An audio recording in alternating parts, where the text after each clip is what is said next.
Eu sei, você já tentou mudar.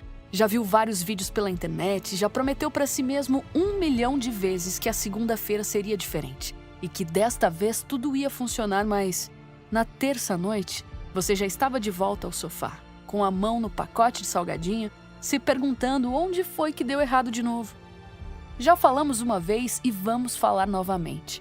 O problema nunca foi você, mas sim a forma como você olha e leva a sua vida. Sabia que 43% de tudo o que você faz no dia não é uma escolha consciente, mas sim um hábito automático? E seu cérebro, por ter aprendido a ficar assim, vai sempre repetir padrões sem que você perceba. Mas presta atenção aqui. E se eu te mostrasse que existe uma forma de mudar sua vida sem depender de motivação e sem precisar de força de vontade? Pois é, nesse vídeo você vai aprender isso. Uma forma baseada em neurociência testada em milhares de pessoas que funciona de forma tão silenciosa que você nem percebe. Até olhar no espelho 3 meses depois e não reconhecer quem está do outro lado. 15 hábitos é o que você precisa para quebrar esse ciclo moroso da sua vida. E para a gente começar a falar sobre isso, nada melhor do que começar pelo hábito mais subestimado de todos.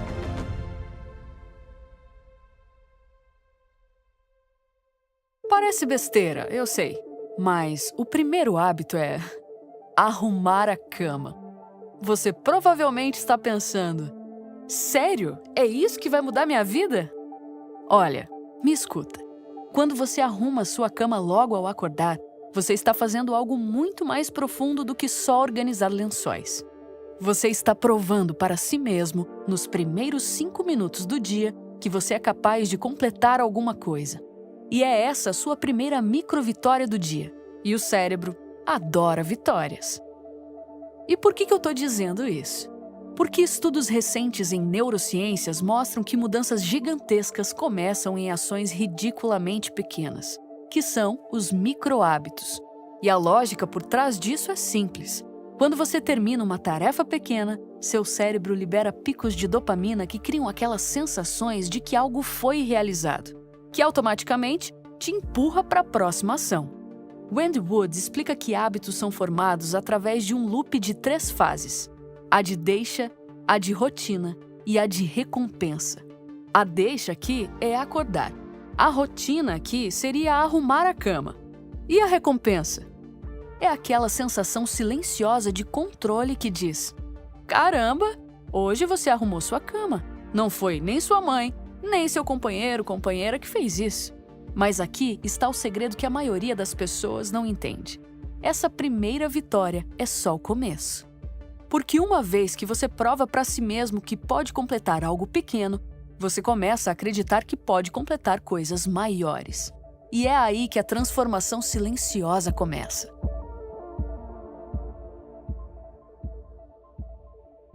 Existe uma hora do dia em que o mundo ainda não acordou. Nenhuma notificação, nenhum e-mail urgente, nenhuma demanda, apenas silêncio puro. É nessa janela que o começo de um dia produtivo acontece. Antes de abrir o celular e mergulhar no caos digital, você precisa de um momento sagrado. Um espaço para você escolher em que você vai ancorar o seu dia. Pode ser leitura bíblica, pode ser oração, pode ser meditação, journaling ou até um café em silêncio. O ritual em si não importa. O que importa é o impacto disso no seu dia, que tem que ser o início de um dia mais funcional, antes que o mundo tente te puxar em 1000 direções que existem nele. Stephen Covey, em seu livro Os 7 Hábitos das Pessoas Altamente Eficazes, chama isso de vitória particular, que é quando você conquista a si mesmo antes de enfrentar o dia a dia. Deixa eu quebrar uma crença que provavelmente deve existir dentro da sua cabeça. Sabe essa ideia de que quem acorda às 6 horas da manhã é produtivo e quem acorda às 9 é preguiçoso? Então, é uma ideia um pouco controversa, porque as pessoas são diferentes umas das outras. Você que está assistindo esse vídeo é diferente de qualquer outra que está vendo ele também. E ter clareza disso faz toda a diferença, porque você deixa de se comparar. Olha só, a diferença entre quem acorda às 6 ou às 9 não são 3 horas, mas sim a diferença entre a pessoa que lidera o dia ou a pessoa que vai ser arrastada por ele. Se você começa rolando o feed, sua âncora vai ser a distração, vai ser a enxurrada de notícias, as comparações e os algoritmos ansiosos. Mas se você começa com algo que te centraliza, você cria um escudo interno. Wendy Wood, em Bons Hábitos, Maus Hábitos, mostra que a formação de hábitos depende de associações consistentes entre um gatilho de contexto e uma resposta recompensadora. Ou seja, criar um ambiente certo, com pistas claras e repetidas, facilita a automação de comportamentos que realmente importam. E para que isso fique ainda mais fácil, B.D. Fogg, em Microhábitos, chama esse gatilho estável de momento âncora, um evento já presente na sua rotina, como escovar os dentes ou sentar-se para o café, ao qual você anexa imediatamente o novo microcomportamento, garantindo que ele seja lembrado e executado.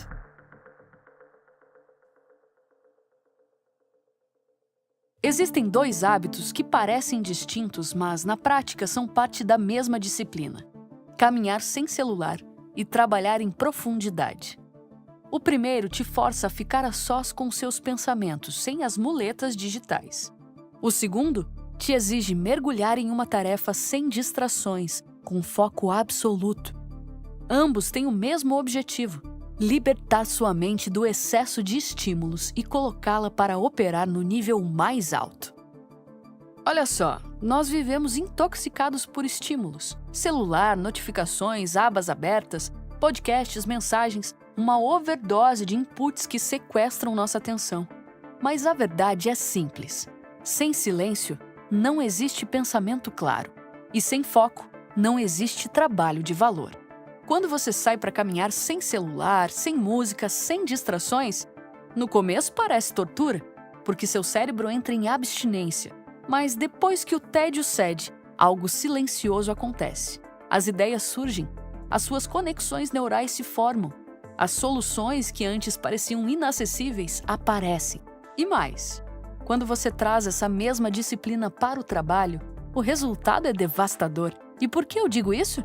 Porque 1 hora de foco profundo, com o celular fora do cômodo, com 0 interrupções e com mente imersa, vale mais que 5 horas de multitarefa fajuta que você insiste em persistir no dia a dia. Então, o que de fato você precisa fazer?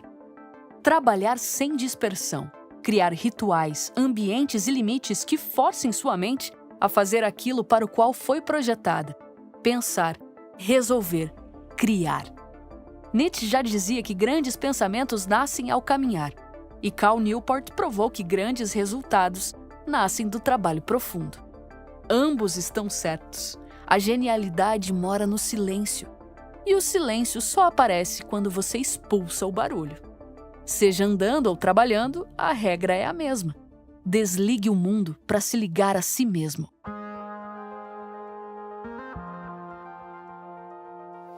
Existe uma crença perigosa que circula constantemente por aí: a de que sua mente e seu corpo são entidades separadas.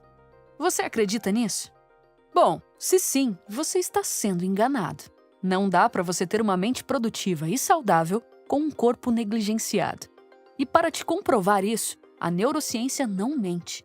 O seu cérebro compõe apenas 2% do seu peso corporal, mas, em contrapartida, ele consome aproximadamente 20% da energia que você produz. E você sabe de onde vem essa energia?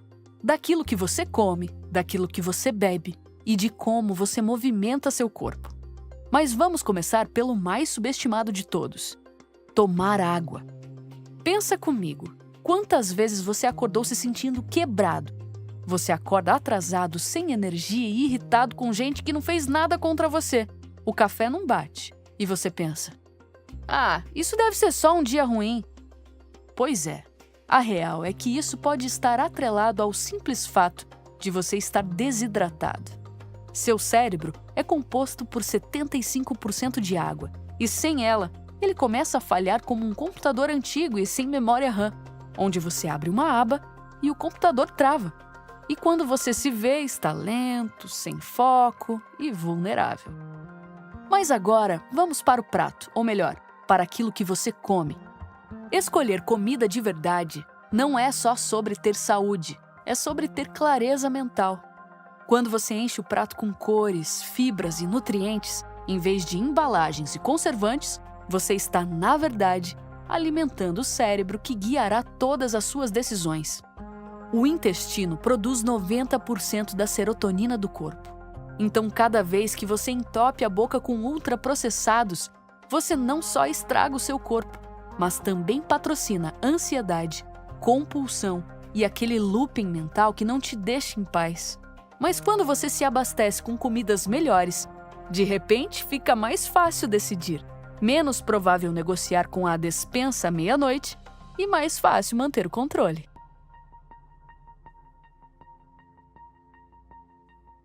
Outro hábito é o exercício físico. A cada treino que você coloca na sua rotina, você estimula a liberação de BDNF, uma proteína que literalmente alimenta e cria novas conexões neurais.